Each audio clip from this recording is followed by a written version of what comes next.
Bismillahirrahmanirrahim. Alhamdulillah.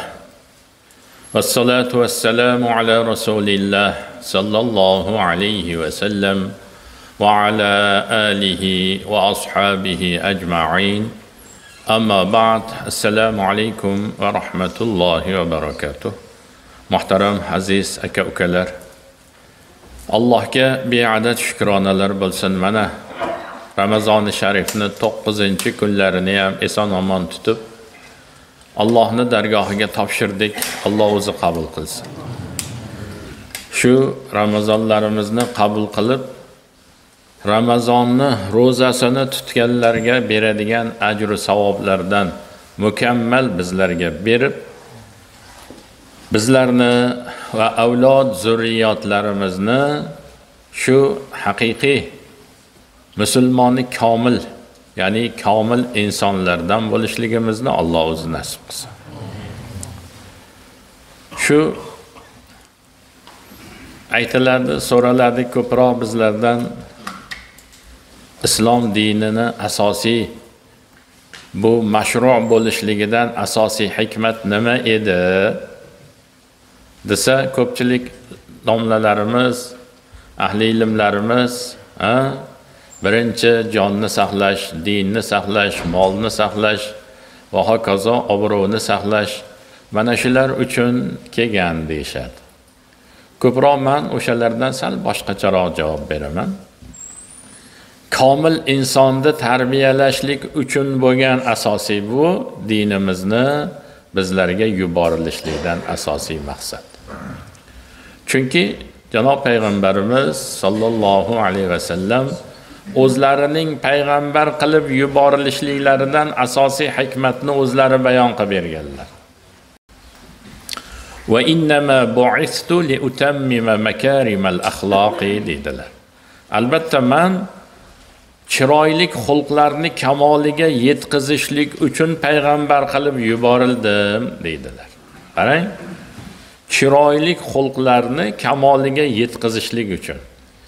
Ya'ni ham aqlan, ham ma'nan, ham jismonan, ham ruhan komil bo'lgan insonni tarbiyalashlik uchun dunyoga payg'ambar qilib yuborildim deyaptilar. Qarang, komil insonni tarbiyalashlik uchun.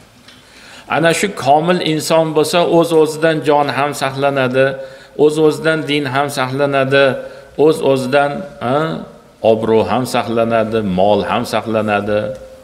Chunki komil inson bo'lgandan keyin u Allohni taniydi. Allohni tanigandan keyin Allohdan qo'rqadi. Birovning moliga ham, joniga ham, obro'siga ham, hech nimasiga zarar yetkazmaydi-da. Endi albatta shu komil inson bo'lishlik uchun nima zarur bizlarda? Xo'p, janob payg'ambarimiz sollallohu alayhi va sallam o'zlari hayotlik paytlarida nasihatlari bilan o'sha paytdagi odamlarni komil inson bo'lishligiga hissalarini qo'shib tarbiyalagan bo'lsalar, bizning davrimizda endi nima zarur desa, endi ilm zarur bo'lyapti endi. Chunki payg'ambarimiz sollallohu alayhi vasallam o'sha paytda sahobalarga nima deganliklarini ilmimiz bo'lsa bilamizda.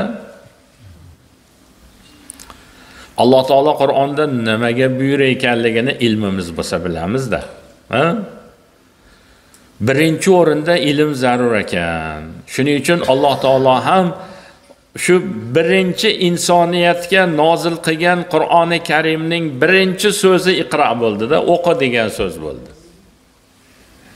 Qarang, o'qishlik dinimizda shunaqangi darajada bir zaruriy ekanligi uchun birinchi nozil qilingan so'z shu iqro bo'ldi, o'qi degan so'z bo'ldi. O'zi arablarning odati ham shu o'zi. Nima aytadilar? Zamaxshari va min daydanil arabi taqdimati ma huwa aham dedilar.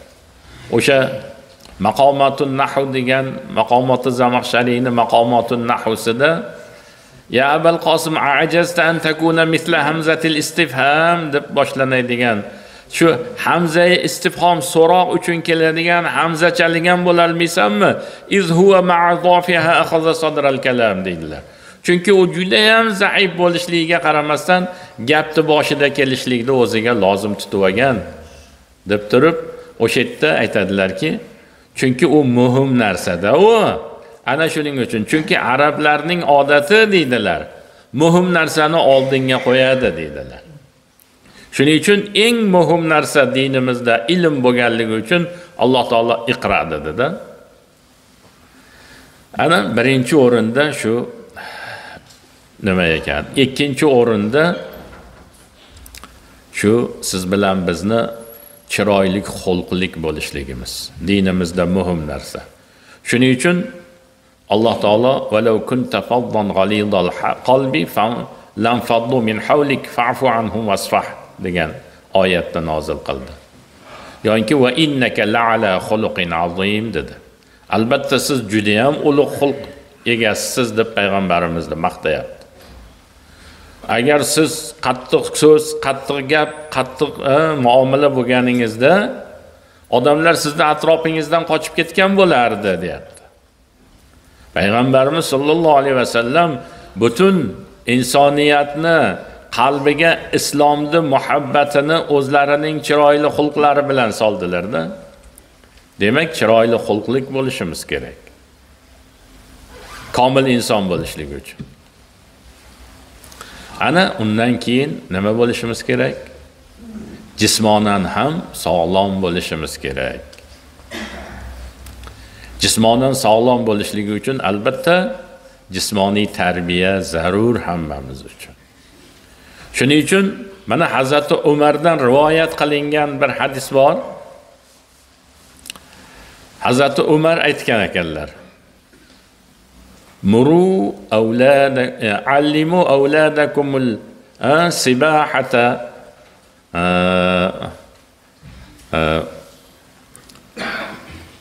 والرماية والفروسية degan ekanlar. Sizlar farzandlaringizga suvda suzishlikni va kamonda otishlikni va ot minib yurishlikni o'rgatinglar deyaptilar. Qarang, uchovi ham sportdagi eng zaruriy bo'lgan, insonning salomatligiga juda ham zarur bo'lgan, faqat insonning salomatligi emas, yana yurtni himoyasi uchun ham zarur bo'lgan ilmda bu sport turi. Ana shunga buyuryaptilar payg'ambarimiz ham, Hazrat Umar ham. Farzandlaringizga shuni o'rgatinglar dedilar. Yana uning orqasidan aytadilarki, "Va muru bil ihtizazi baynal aghrozi" dedilar. Qarang. Va farzandlaringizga o'sha mishen deb qo'yamiz hozirgi paytda, o'sha o'rischasiga mishen deydi, o'zi maqsad degani, ya'ni qasd qilinadigan joy, kamonda otganda yoki miltiq bilan otganda otgan o'qimizni ko'rsatib beradigan nimalarni mishen deb qo'yamiz-ku, nishon deymiz o'zbekchasiga. Ana shu nishonlarni o'rtasida shunaqangi yuguradiganki, yugurganda ovoz chiqib ketadigan qilib yugurishga buyuringlar dedilar. Qarang. Shunaqangi tez borib haligini olib kelib ko'rsatib, yana olib borib tikaydigan bo'lishlikka buyuringlar deyaptilar. Qarang, jismonan shunaqangi baquvvat, sog'lom, shunaqangi hozirgi sportsmenman deganlarni ham shu eng peshvosi bo'lishlikka buyuringlar deyaptilar-da. Dinimizda ana shunaqangi jismoniy sog'lomchilik, ham aqlan sog'lomlik, ham ilmlilik, ham chiroyli xulqlik bo'lishlik va ham ruhan sog'lom bo'lishlikka qo'rqmaydigan bo'lsin. Janob payg'ambarimiz sollallohu alayhi vasallam bir kuni Madinada qo'rqinch bo'lib ketdi, hammalari dovdirab qoldi sahobalar.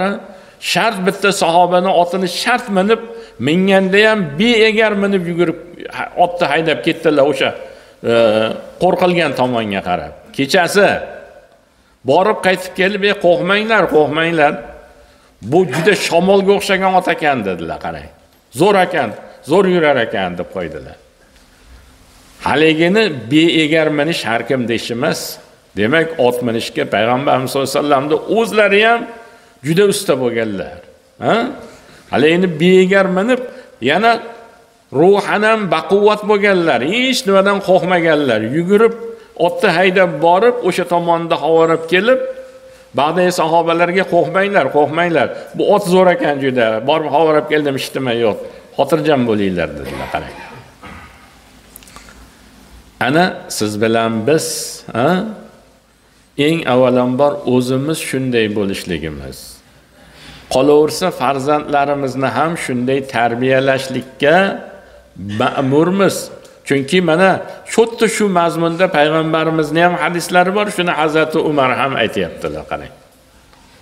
Shu farzandlaringizga mana shu narsalarni o'rgatinglar va ularni shunaqangi tez yuguradigan qilib, o'sha nishonlarning o'rtasida yugurganda ovozi chiqib ketadigan, haligi nima qilganda o'q otganda ovoz vizzillaveradi-yu, ana shunaqangi darajada yuguradigan qilib tarbiyalaylar deyaptilar. Ana shunaqangi farzandlarni tarbiyalashligimiz kerak. Nimaga? Chunki siz bilan biz kelajagimiz farzandlarimiz deymiz, Hatto prezidentimiz ham men shunaqangi ham aqlan, ham jismonan, hamma tomonlama, ham ruhan mukammal bo'lgan farzandlarimga ishonaman kelajakda deb u kishi ham shuni taklif qilyaptilar. O'sha kishi ham aynan dinimizni talabi bo'lgan birinchi o'rinda o'qishga targ'ib qilyaptilar. Sportga e'tibor qilyaptilar, Demak, siz bilan bizga hamma tomonlama zarur bo'lib qoldi endi. Xudo buyurayotgan bo'lsa, payg'ambar buyurayotgan bo'lsa, sahobalar buyurib turgan bo'lsa, hatto prezidentimiz ham shunga chaqirib turgan bo'lsalar, podshoning ham hukmi vojib, Agar gunohga buyurmasa itoat qilishligimiz vojib bo'ladi. Mana shu sport bilan shug'ullanishlikda xuddi ibodat qanday buyurilgan bo'lsa, shunday buyurilyapmiz shunga ham. Farzandlarimizni shunaqangi mukammal qilib tarbiyalashligimiz kerak. Ana shunda keyin siz bilan biz ularga mana kelajagimizda ishonib, topshirsak bo'ladi. O'shanaqangi farzandlar keyin mana bu vatanning kelajagini obod qila oladi. O'shalar keyin buni himoya qila oladi. O'shalar obod qila oladi keyin. O'shanday farzand bo'lishligi kerak farzandlarimiz. O'shanga prezidentimiz juda ham jon kuydirib yotibdilar. Biz ham o'shanga yarasha jon kuydiraylik. Siz bilan biz o'shanaqangi farzandlarning tarbiyasiga qattiq e'tibor qilaylik. Pulni yig'ib bosavermaylik sandiqqa. Ertaga asib ketib, yoki bir chekkasidan chiqqan yeb ketib qoladi. Yoki chirib ketib qoladi haligi. O'shani o'rniga farzandlarimizni o'qishiga sarflaylik.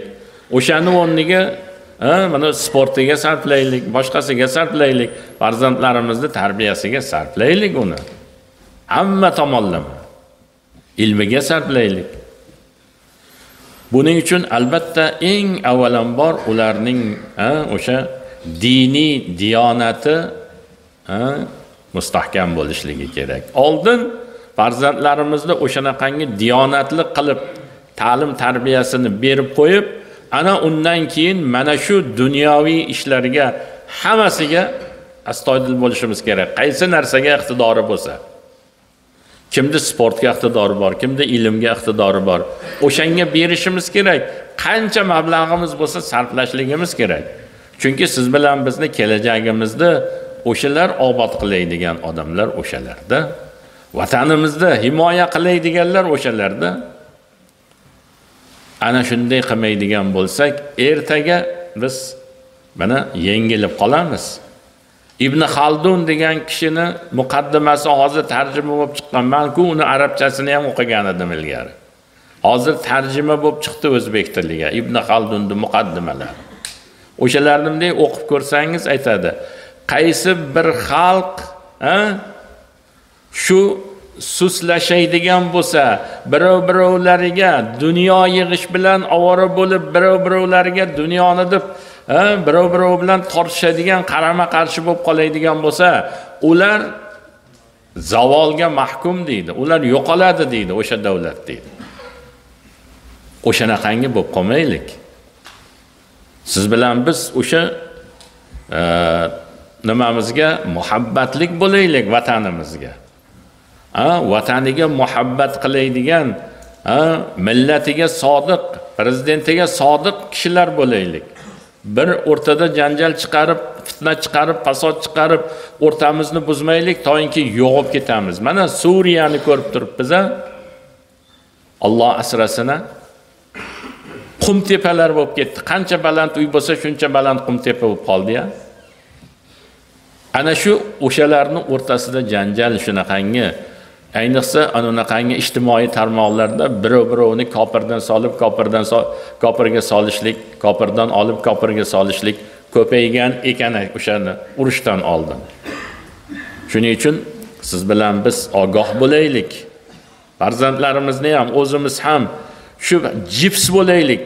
Haligi hayvonlarni ko'rsa, yovvoyi bularga qarshi bularni yeb tashlayman degan hayvonlar hujum qilib qolsa, darrov baquvvatlari atrofiga turib olib, o'rtasiga farzandlarini, zaiflarini olib himoyalashga tushadi.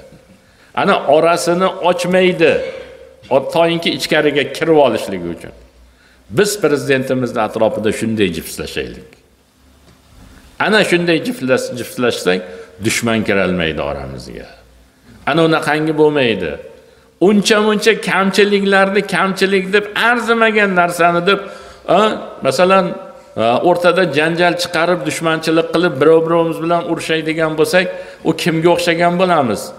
O'sha aytbetini burga chaqsa, shu ko'rpaning ichida burga yotibdi deb turib, ko'rpasiga o't qo'yib, uyi bilan hamma yo'g'ini kuydirgan odamga o'xshagan bo'lamiz-da. O'shanaqa jinni bo'lamiz. Lekin Alloh ko'rsatmasin, uyimiz qum tepaga aylanib ketsa, cho'lda o'tirishga to'g'ri keladi. Chodiri ham yo'q ba'zilarini, chodirning ichida o'tiray desa. Oziq-ovqatni-ku birov bersa yeyapti, bo'lmasam oziq-ovqat kelib qolsa, u talashib ketyapti o'sha yerda ham. Ana shuning uchun muhtaram aka-ukalarimiz, biz o'shanaqangi xudbin bo'lib qolmaylik. Faqat o'zini ko'raydigan emas.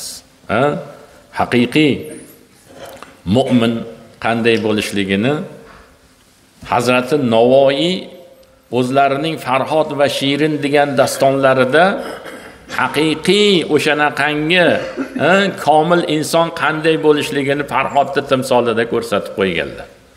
U Farhod yoshligida o'qimagan, ilmi qolmadi, fani qolmadi. Dunyoviymi, diniymi hammasini bildi. O'rganmagan hunari qolmadi, hamma hunarda.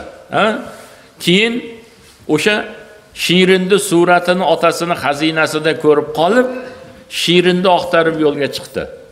O'rtog'i bilan, Sheroya degan o'rtog'i bilan, yo'lda ketib turganda bir yerda odamlarni qarasa, odamlar qiynalib, tog'ni kesib, ariq qazishga harakat qilyapti, juda qiynalyapti.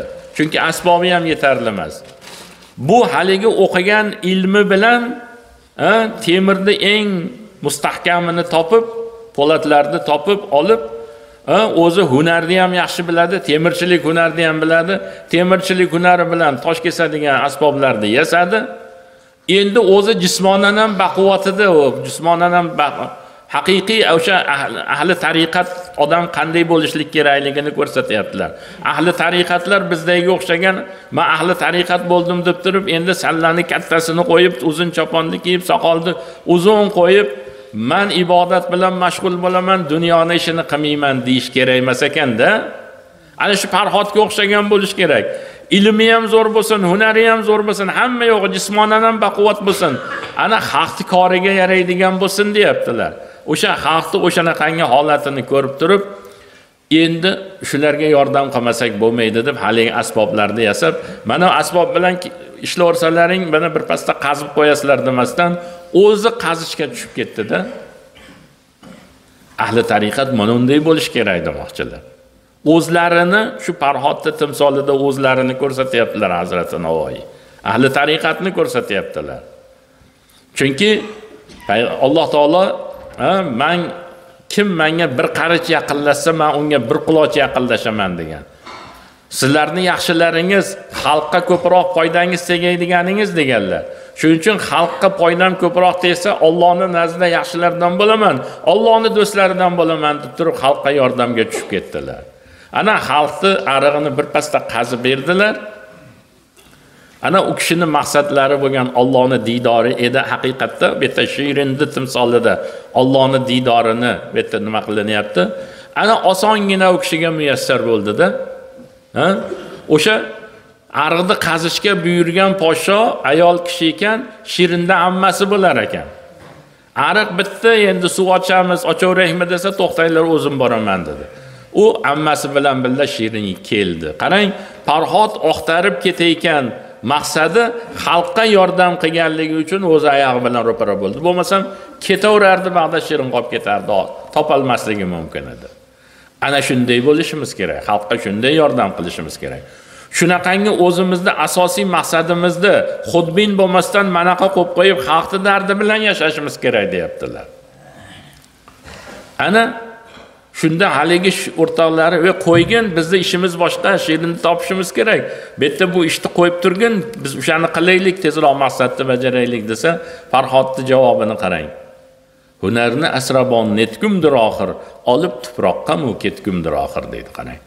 Bu o'qigan, o'rgangan hunarlarimda asrab nima qilaman? Ertaga tuproqqa olib ketamanmi o'lsam? O'rgansam qolib ketaveradimi? Xalqqa foydam tegmaydigan bo'lsa deb javob qilyapti. Manonday bo'lishimiz kerak. Farzandlarimizni manonday tarbiya qilsak, o'shanda yurtimizni yaxshi himoyachilari yetishib chiqadi.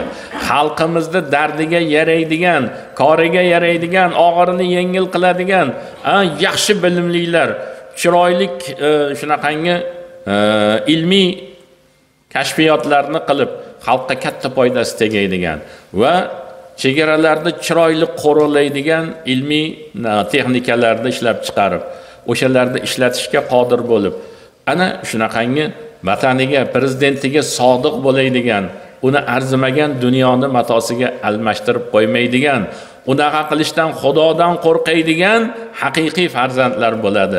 Ana shunaqangi farzandlarni tarbiyalamasak, ertaga yana mag'lub bo'lib qolishligimiz hech gap emas. Alhamdulillah, Alloh mustaqillikni berdi bizga. Endi shuni himoyasi uchun mana shunaqangi farzandlarni tarbiyalashligimiz, o'zimiz mana shunaqangi sodiq bo'lishligimiz, haqiqiy insonni komil bo'lishligimiz, komil inson bo'lishligimiz va farzandlarimizni, nabiralarimizni komil insonlardan qilib tarbiyalashligimiz kerak. Duo qilaylik, poka Parvardigoro, bizlarni inson qilib yaratib, aql berib, o'zingni tanitib qo'yibsan ekan. Endi shu iymonimizni taqozosi bo'yicha amal qilishlikka ham tavfiq ber. Dunyoga, nafsimizga, shaytonga aldatib qo'yma. Poka Parvardigoro, yurtlarimizni tinch qil, rizq-u ro'zlarimizni farovon qil, din-u diyonatda ustuvor qil. Mana shu xalqimizga bosh bo'lib turgan prezidentimizni ham, tanjonlarini ham sihat qil. Xonadonlarini, o'zlarini, xonadon ahillarini hammalarini tinchlik, xotirjamlikda qil. To'yinki bizlarga yana ham aqllari ziyoda bo'lib, bizlarni tinchligimizga, rivojimizga harakat qilsinlar.